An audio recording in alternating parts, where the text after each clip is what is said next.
Bonjour à tous et bienvenue dans ce nouveau tutoriel dédié à Adobe Lightroom 5. Dans ce tutoriel, nous allons aborder la partie paramètres prédéfinis de l'utilisateur et regarder comment on est capable de créer un ensemble de paramètres qu'on peut sauvegarder et réutiliser à l'infini sur nos photographies.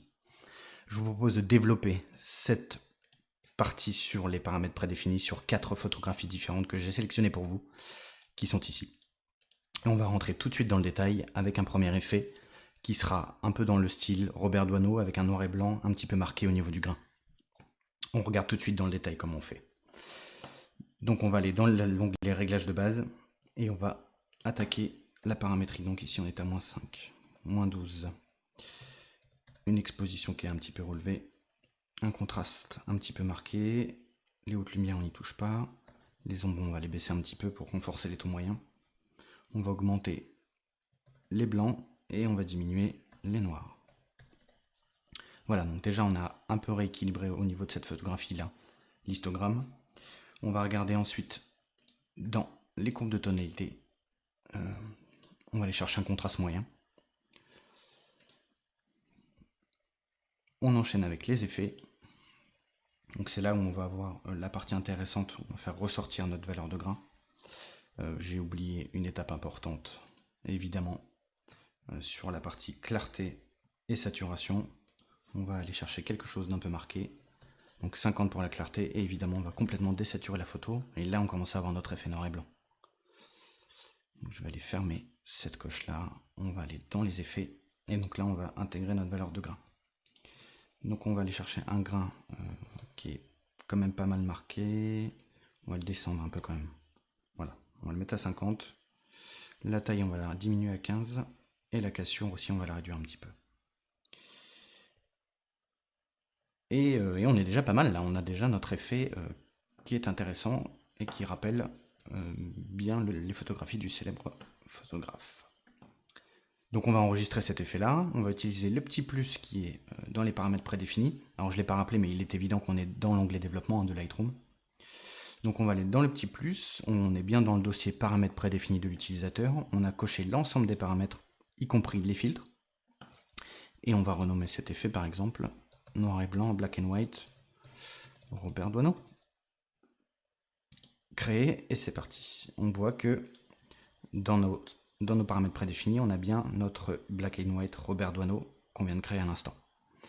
Donc évidemment, si je remets la photographie à 0, je retourne dans l'effet Robert Doisneau, et voilà, on obtient bien l'ensemble des paramètres qu'on vient d'appliquer en un seul clic. C'est là toute la puissance des paramètres prédéfinis de l'utilisateur. On va tout de suite regarder un second paramètre. Alors celui-ci va être un peu plus riche puisqu'il va faire intervenir les filtres gradués. Donc on va aller tout de suite dans les filtres gradués. Et alors c'est un effet qui utilisera 3 filtres. Donc le premier qui est ici, on va aller relever un petit peu les hautes lumières, voilà. On va le mettre à 25. Et on va chercher quelque chose d'assez coloré. On va prendre une teinte un petit peu pistache comme ça. On va créer un nouveau filtre depuis le coin supérieur gauche, qu'on va développer à peu près sur la diagonale de l'image à la moitié. On va changer le filtre pour du rouge, la couleur du filtre pardon, pour du rouge. Et on va aller baisser un petit peu l'exposition localement. On va créer un dernier filtre qu'on va développer en parallèle. On va le mettre cette fois-ci sur une tonalité un peu verte acidulée comme ça. Et on va laisser les paramètres... non, je vais retirer l'exposition. Voilà, on va laisser ça comme ça. Donc ça c'est pour les filtres. Et ensuite pour cet effet-là, on va aller intégrer les réglages qui vont bien. Donc on est sur quelque chose d'un peu plus chaud. On va augmenter la température à 50. On va diminuer la teinte pour rester dans les tonalités de rouge-vert qui nous intéressent. On va laisser l'exposition et le contraste. Les hautes lumières, on va les passer à 40. 50 pour les ombres. Et on va aller augmenter les noirs à 100. Voilà. Pour la clarté, on va la diminuer un peu. On va diminuer la vibrance et on va diminuer la saturation. Donc voilà, là on est tout de suite là avec la diminution de la saturation sur quelque chose d'un peu plat. On va aller redonner du tonus un petit peu à tout ça en utilisant les virages partiels. Donc pour les virages partiels, on choisit une couleur pour les hautes lumières, une couleur pour les ombres. Et cette couleur là va venir coloriser ces bandes de lumière. Donc on va aller chercher ce filtre, 55-40. On va laisser la balance à 0, c'est-à-dire que on va garder autant de proportions de couleurs. Cette fois jaune et bleu, on va mettre un bleu là pour le coup. On va mettre à 250 et à 95. Voilà, et là on obtient cet effet qui est pas mal. On va aller ajouter quelques petits détails en plus avec du gain. On va passer à 12, on va augmenter le rayon à 3 et le masquage à 100. Et ensuite on va aller chatouiller un petit peu la réduction du bruit en utilisant la couleur. Le détail on va passer à 0 et ça à 100. Et en dernier lieu on va aller chercher dans les effets et on va aller chercher un petit vignettage. Donc on va baisser le gain, on va baisser à 15. Voilà, on voit cet effet vignettage là qui vient d'apparaître autour de la photographie. On va aller augmenter l'arrondi à 50.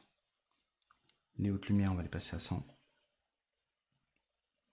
Et le reste on va pas trop y toucher. Et voilà pour ce second effet tricolore qu'on va aller enregistrer également.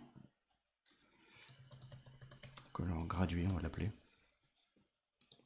Donc là, cet exemple-là, il est intéressant pour vous, de sorte à pouvoir voir comment on intègre aussi l'usage des filtres. Alors j'ai utilisé que les fils gradués, mais les filtres radio fonctionnent aussi parfaitement avec. Et donc on va aller vérifier que notre tricolore gradué apparaît bien. Il est ici, dans nos photographies. Et on enchaîne avec notre troisième exemple. Pour celui-ci, j'ai décidé de vous présenter un paramètre qui va plutôt s'approcher du sépia. On va regarder tout de suite ce que ça va donner. Donc là, on voit qu'on a déjà un ensemble de paramètres sur cette photographie-là. Je vais aller les modifier. Donc on va mettre du 25. On va cette fois diminuer l'exposition. Donc là, c'est tout à fait catastrophique. Alors, ça donne un effet particulier, mais qui ne me plaît pas du tout. Mais on va avancer, vous allez voir qu'on va rattraper le tir en modifiant les paramètres qui viennent. Donc 48, on va passer ça à 100, ça à 15. Ça, on va le mettre à moins 10. On va augmenter la clarté. Voilà, là tout de suite, on redonne du tonus à la photo. On débouche un peu les ombres. La vibrance, on n'y touche pas. Et là, on va aller corriger cette affreuse couleur jaune en la mettant en noir. Alors du coup, on est plutôt sur du noir et blanc, vous allez me dire, et on n'a pas le sépia qui était attendu. Eh bien, on va aller corriger ça tout de suite avec notre fameux outil virage partiel. Alors le problème avec le virage partiel, c'est que c'est assez magique et on a tendance à vouloir l'utiliser un peu tout le temps. Mais à trop vouloir l'utiliser, et moi j'ai eu tendance à le faire pas mal par le passé, on a tendance à déborder rapidement sur un effet un peu kitsch avec des choses qui sont un peu trop prononcées. Ce qui est un peu dommage quand on parle de belles photographies. Voilà, ça c'est l'effet qui m'intéresse. On a une sorte de sépia un peu bleuté là qui est donné par le côté bleu dans les ombres du virage partiel. Et je trouve que cet effet là est vraiment pas mal. Donc on va aller l'enregistrer en sépia bleuté. Bleuté. Et donc on va passer au dernier effet. Alors que moi j'avais appelé Corporate à l'époque où je l'ai créé, puisqu'il était dédié en fait à un shooting photo que j'avais fait donc sur le thème des photographies de portrait corporate, que je faisais appliquer en instantané à l'occasion de la prise de vue des photographies. Je pense que ça ce sera intéressant et je ferai un tutoriel par la suite sur comment faire une prise de vue en live avec Lightroom et décharger en direct les photographies sur le logiciel et voire même lui faire appliquer directement des effets de sorte à avoir un retour en direct avec la personne que vous êtes en train de photographier. C'est relativement puissant et pour avoir essayé les deux méthodes, c'est-à-dire montrer la photographie à l'arrière de l'appareil photo, à la personne qu'on prend en photo et avoir le retour en direct sur l'écran, là pour le coup et sans jeu de mots, il n'y a pas photo, le retour en direct c'est carrément plus puissant. Donc on va aller créer ce dernier effet. Alors on est sur du 6, moins 12. On va aller booster un peu l'exposition, ça on n'y touche pas. On va baisser les hautes lumières à moins 40. Moins 25 pour les ombres. On va laisser à 0 pour le blanc. Et on va mettre à moins 30 pour les noirs. Donc là on a un petit peu rééquilibré, vous voyez au niveau de l'histogramme, cette distribution de la lumière de notre photographie.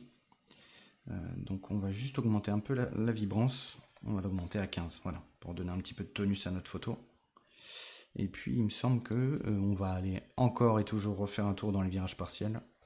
Et donc aller chercher, on change pas une équipe qui gagne, un petit jaune et un petit bleu.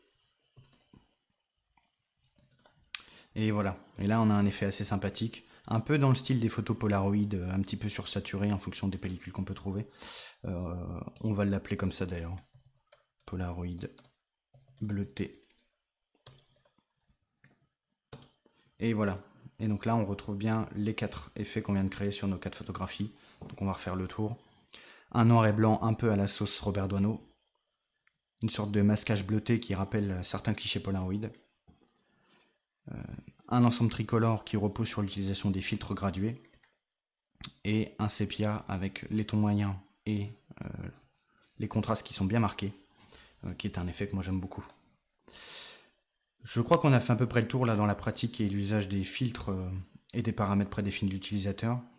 Il y a pas mal de ressources sur internet qui vous permettront d'aller enrichir votre propre bibliothèque. Je vous encourage en tout cas, et comme toujours, à tester par vous-même et bricoler. Là vous m'avez vu rentrer l'ensemble des valeurs en direct. Évidemment c'est des choses que j'ai bricolé et bidouillé avant de tomber sur les réglages qui m'intéressaient. Et notamment on se rend compte que on développe souvent les paramètres prédéfinis sur la base d'une seule photographie. Et au moment où vous allez l'appliquer sur d'autres photographies, eh bien, il y a des petits ajustements à faire. Et ce qui est intéressant, c'est de voir que notre paramètre prédéfini, il a tendance à évoluer et vivre dans le temps. Donc n'hésitez pas à apporter vos propres modifications. Et n'hésitez pas à mettre en commentaire si vous avez aussi des propositions de correction, d'ajustement. Moi, je suis toujours preneur. Voilà, en espérant vous retrouver sur un prochain tutoriel. Et à bientôt.